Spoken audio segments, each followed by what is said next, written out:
നമസ്കാരം. ശബരിമല സ്വർണ്ണക്കൊള്ളക്കേസുമായി ബന്ധപ്പെട്ട് അറസ്റ്റിലായ തന്ത്രി കണ്ഠരര് രാജീവരുടെ ചെങ്ങന്നൂർ മുണ്ടൻകാവിലെ വസതിയിൽ പ്രത്യേക അന്വേഷണ സംഘം നടത്തുന്ന പരിശോധന പുരോഗമിക്കുകയാണ്. കേസിലെ ഒന്നാം പ്രതിയായ ഉണ്ണികൃഷ്ണൻ പോറ്റിയുമായിട്ടുള്ള സാമ്പത്തിക ഇടപാടുകൾ തെളിയിക്കുന്ന രേഖകൾ കണ്ടെത്തുക എന്ന ലക്ഷ്യത്തോടെയാണ് പരിശോധന. ശനിയാഴ്ച ഉച്ചയ്ക്ക് 2:50ഓടെയാണ് 8-അംഗ അന്വേഷണ സംഘം കണ്ഠരരുടെ വീട്ടിലെത്തിയത്. വൻ പോലീസ് സന്നാഹത്തിന്റെ സുരക്ഷയിലായിരുന്നു പരിശോധന. റെയ്ഡ് നടക്കുമ്പോൾ കണ്ഠരര് രാജീവരുടെ ഭാര്യയും മറ്റു കുടുംബാംഗങ്ങളും വീട്ടിലുണ്ടായിരുന്നു. വെള്ളിയാഴ്ച ഉച്ചയോടെയാണ് സ്വർണ്ണക്കൊള്ളക്കേസിൽ കണ്ഠരര് രാജീവരെ SIT അറസ്റ്റ് ചെയ്യുന്നത്. തുടർന്ന് നടത്തിയ ചോദ്യം ചെയ്യലിൽ ലഭിച്ച വിവരങ്ങളുടെ അടിസ്ഥാനത്തിലാണ് ഇന്ന് വീട്ടിൽ പരിശോധന നടത്തുന്നത്. ശബരിമല സ്വർണ്ണക്കവർച്ചാ കേസിൽ അറസ്റ്റിലായ തന്ത്രി കണ്ഠരര് രാജീവർക്കെതിരെ അതീവ ഗുരുതരമായ വകുപ്പുകൾ ചുമത്തിയ പ്രത്യേക അന്വേഷണ സംഘം നൽകുന്നത് അതിശക്തമായ നടപടികൾ ഉണ്ടാകുമെന്ന സൂചനയാണ്.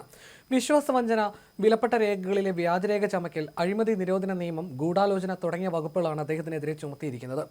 ഇതിൽ അധികാരി എന്ന നിലയിലുള്ള വിശ്വാസവഞ്ചനയ്ക്കും വ്യാജരേഖ നിർമ്മാണത്തിനും ജീവപര്യന്തം തടവ് ശിക്ഷ വരെ ലഭിക്കാൻ സാധ്യതയുണ്ട്.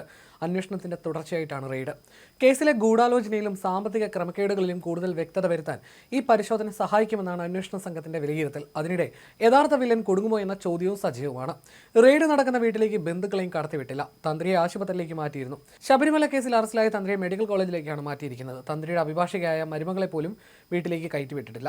പിന്നീട് വീട്ടിലേക്ക് പോകാൻ അനുവദിച്ചു. തന്ത്രി കണ്ഠരര് രാജീവരുടെ ചെങ്ങന്നൂർ മുണ്ടൻകാവിലെ വസതിയിൽ 8-അംഗ ഉദ്യോഗസ്ഥ സംഘം മിന്നൽ പരിശോധന നടത്തുകയായിരുന്നു.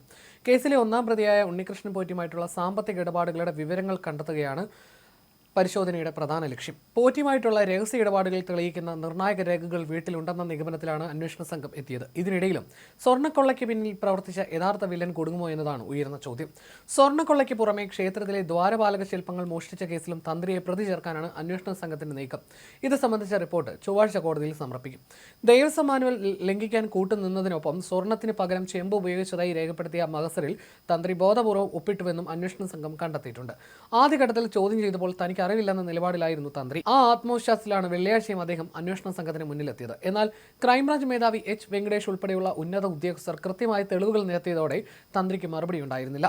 സഹായിക്കൊപ്പമാണ് തന്ത്രി എത്തിയത്. മണിക്കൂറുകൾ നീണ്ട ചോദ്യം ചെയ്യലിന് ശേഷം ശനിയാഴ്ച ഉച്ചയോടെയാണ് അറസ്റ്റ് രേഖപ്പെടുത്തിയത്. സ്വർണ്ണപൂശിയ കട്ടിളപ്പാളികൾ പൂജയ്ക്ക് വെച്ച ബംഗളൂരുവിലെ വിവിധ ക്ഷേത്രങ്ങളുമായിട്ടുള്ള ശബരിമല തന്ത്രി കണ്ഠരര് രാജീവരുടെ ബന്ധം പ്രത്യേക അന്വേഷണ സംഘം കണ്ടെത്തിയതും നിർണായകമായിരുന്നു. ചെന്നൈയിലെ സ്മാർട്ട് ക്രിയേഷൻസിൽ നിർമ്മിച്ച ഈ പാളികൾ പൂജിച്ച ബംഗളൂരുവിലെ ക്ഷേത്രത്തിലും കണ്ഠരര് രാജീവർ തന്നെയായിരുന്നു തന്ത്രി എന്നാണ് അന്വേഷണത്തിൽ വ്യക്തമായത്. മറ്റു ക്ഷേത്രങ്ങളിൽ ശബരിമലയിലെ പാളികൾ പൂജയ്ക്ക് വെക്കുന്നത് ശരിയല്ല. സ്വന്തം താന്ത്രിക അവകാശമുള്ള മറ്റൊരു ക്ഷേത്രത്തിൽ ഇത് കൊണ്ടുവന്നത് തന്ത്രി അറിഞ്ഞില്ലെന്ന് പറയാൻ കഴിയാത്ത സാഹചര്യമുണ്ട്. അതുകൊണ്ടാണ് അറസ്റ്റ് നിർണായകമാകുന്നത്. ശബരിമലയിലെ പരമാധികാര പദവി ദുരുപയോഗം ചെയ്തു നടന്ന വലിയ ക്രമക്കേടുകളിലേക്കാണ് ഈ കണ്ടെത്തൽ വിരൽ ചൂണ്ടുന്നത്. നട തുറക്കുന്നത് മുതൽ അടയ്ക്കുന്നത് വരെയുള്ള കാര്യങ്ങളിൽ അവസാന വാക്കാകേണ്ട തന്ത്രി ക്ഷേത്രത്തിലെ സ്വർണ്ണപ്പാളികൾ കടത്തിയ ഗൂഢാലോചനയിൽ പങ്കാളിയായെന്നാണ് SIT റിപ്പോർട്ട്. 2019 ഉണ്ണികൃഷ്ണൻ പോറ്റി സ്വർണ്ണപ്പാളികൾ കടത്തിയ സമയത്ത് രാജീവരായിരുന്നു ശബരിമല തന്ത്രി. ശ്രീകോവിൽ വാതിലിലെ ദശാവതാര രൂപങ്ങൾ പതിച്ച പാളുകൾ ഉൾപ്പെടെ ഇളക്കി മാറ്റിയപ്പോൾ ആവശ്യമായ താന്ത്രിക നടപടികൾ പാലിച്ചില്ലെന്നും ആചാരലംഘനം ബോർഡിനെ അറിയിച്ചില്ലെന്നും റിപ്പോർട്ടിൽ പറയുന്നു.